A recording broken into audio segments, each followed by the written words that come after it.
లెక్క బయటకు వస్తాం, చెరిపేసుకొని వస్తామంటారు కదా. అరే వాడు దొంగనే, వాడు కేటీఆర్ అంటూ దొంగ. వాడు ఇక్కడ అండర్ గ్రౌండ్ లో 5 అంతస్తుల ఇండ్లు కట్టినాయి. ఎక్కడి నుంచి వచ్చినాయా? కవిత 180 కోట్లతో ఇల్లు కట్టిందా ఇక్కడ? వాడు ఎక్కడి నుంచి వచ్చిందయ్యా?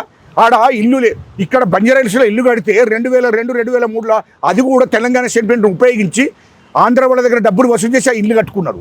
ఇవాళ ప్రభుత్వం వచ్చినాక ఇష్టం వచ్చినట్టు గెస్ట్ హౌలు, ఇష్టం వచ్చినట్టు ఫామ్ హౌజులు, ఇష్టం వచ్చినట్టు ఇండ్లు కట్టిర్రు 100 కోట్లు పెట్టి. ఇవాళ వాళ్ళ ఇండ్లలో ఉన్నటువంటి ఫర్నిచర్ ఎక్కడ తెలుసా? ఇండియాది ఒక వస్తువు ఉండదు వాళ్ళ ఇళ్ళలో. మొత్తం మలేషియా ఇతర కంట్రీస్ నుంచి తీసుకొచ్చిన ఫర్నిచర్ వాళ్ళ ఇళ్ళల్లో ఉన్నది. ఇట్లా ఎంత దోపిడీ జరిగిందంటే అది బాధ అనిపిస్తుంది అయ్యా మాకు. తెలంగాణ ప్రజల రక్తమే అదంతా, తెలంగాణ ప్రజల సంపదనయ్యా. మొత్తం దోషేసిరు నా కొడుకులు. వీళ్ళ మీద విచారణ చేసి వీళ్ళని ఇక్కడ కాదు 100 సార్లు ఉరిదీసినా నష్టం లేదు వీళ్ళను. ఈ నా కొడుకులను కేటీఆర్ను, కేసీఆర్ను, హరీష్ రావును, ఈ కవితను వీళ్ళను 100 సార్లు ఉరిదీసిన పాపం లేదు. అంత దుర్మార్గమైన పనులు చేసిందయ్యా రాష్ట్రంలో. ఎంత అంటే బాధ అనిపిస్తుందయ్యా బాబు. మొత్తం తెలంగాణ కోసం వాడేట, తెలంగాణ ప్రజల కోసం చెప్తాడట. అవురా భూషుడికే తెలంగాణ ఉద్యమం జరుగుతున్నప్పుడు 1200 మంది బిడ్డలు ఎస్సీలు, ఎస్టీలు, బీసీలు, మైనార్టీలు చనిపోతే రెడ్లు చనిపోయిండ్రు. మరి నువ్వు ఎందుకు చనిపోలేదురా కేటీఆర్? నువ్వు అవురా భూషుడికే ఎందుకు చనిపోలేదురా అప్పుడు? ఇప్పుడు తెలంగాణ ప్రజలకు నీకెవరు సంబంధం? ఎస్సీలకు, ఎస్టీలకు, బీసీలు, మైనార్టీలు కోసము వీళ్ళంతా ఈ కాంగ్రెస్ ప్రభుత్వంలో ఈ ప్రజా పరిపాలనలో మంచిగా బతుకుతున్నారు. గాళ్ళ కోసం నువ్వేంద్ర సచ్చేది? అవురా భూషుడికే నువ్వు చేసిన దోపిడీ అంతా బయటపడుతుందని ఆ భయం కొద్ది తెలంగాణ ప్రజల కోసం చచ్చేది ఉంటే, తెలంగాణ కోసం చచ్చేది ఉంటే ఆనాడే తెలంగాణ ఉద్యమం జరుగుతున్నప్పుడే 1200 మంది బిడ్డలు చనిపోయినప్పుడే చచ్చిపోలేదేంద్ర మరి నువ్వు? అవురా కేటీఆర్, నువ్వు నీ కుటుంబంలో ఎవడన్నా చచ్చిండారా? పోనీ మీ కులంలో ఎవడన్నా చచ్చిండారా? ఎందుకు మాట్లాడుతావురా భూషుడికే? మాట్లాడే ముందు మర్యాదగా, పద్ధతిగా ఒక సిస్టమ్ ఉండాలి.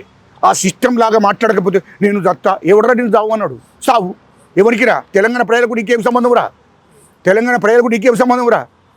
ఈ రాష్ట్రంలో, ఈ దేశంలో ఎన్నో పార్టీలు, ఎంతోమంది ముఖ్యమంత్రులు చచ్చిపోయారు. మీ అంత దోషిందారా? ఈ 75 ఏళ్ళ ఈ రాష్ట్రంలో కాంగ్రెస్ పార్టీ పరిపాలన చేసింది, తెలుగుదేశం పార్టీ పరిపాలన చేసింది. ఈ దేశంలో ముఖ్యమంత్రులు ఎక్కడన్నా మీ అంత ఆస్తులు సంపాదించుకున్నారా భయ్? ఉత్తరప్రదేశ్ తీసుకుందాం, మధ్యప్రదేశ్ తీసుకుందాం, రాజస్థాన్ తీసుకుందాం, హర్యానా తీసుకుందాం, ఢిల్లీ తీసుకుందాం, బీహార్ తీసుకుందాం. ఏ రాష్ట్రాలలో ముఖ్యమంత్రులు ఈ 75 ఏళ్ళల్లో లక్షల కోట్ల రూపాయలు సంపాదించిన ముఖ్యమంత్రులు చూపించిన ఫస్ట్ ఎవడన్నా ఉన్నాడు అంటే తెలంగాణ సెంటిమెంట్ను ఉపయోగించుకొని తెలంగాణ ప్రజలను తప్పుదోవ పట్టించి ముఖ్యమంత్రి అయినటువంటి కేసీఆరే ఈ రాష్ట్రంలో 3 లక్షల కోట్లు దోషిండు. ఈ దేశంలో ఏ ముఖ్యమంత్రి కూడా అంత సంపాదించలేదు. అంత సంపాదించారు. ఇది వాస్తవాలు. ఇది మొత్తం దేశంలో ఉన్న ముఖ్యమంత్రులు అందరికీ తెలిసిన విషయం. ఇదంతా నేను చెప్పడం కాదు.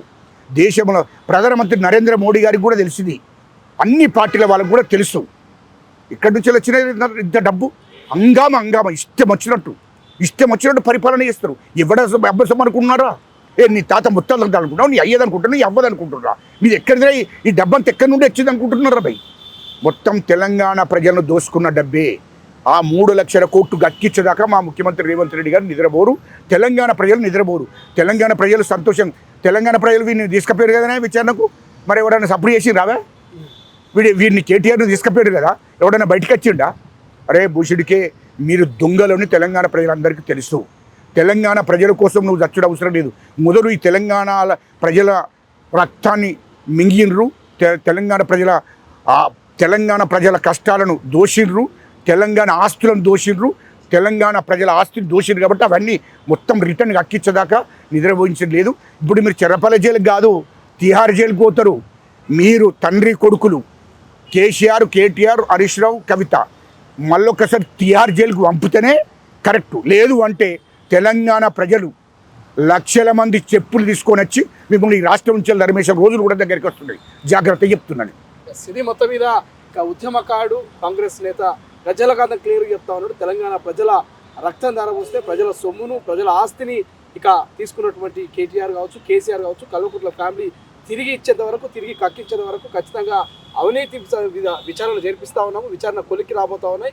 ఖచ్చితంగా యాక్షన్ తీసుకుంటాం. ఎవరిని మా ముఖ్యమంత్రి వదిలిపెట్టినట్టు చెప్తున్నటువంటి పరిస్థితి. కెమెరా పర్సన్ అజయ్తో శ్రీశైలం, తొలి వెలుగు, బంజారాహిల్స్. ప్రపంచంలో ఏ మూల ఏ క్షణం ఏం జరుగుతుందో వేగంగా తెలుసుకోవడానికి తొలి వెలుగు వాట్సాప్ ఛానల్ని ఫాలో చేయండి.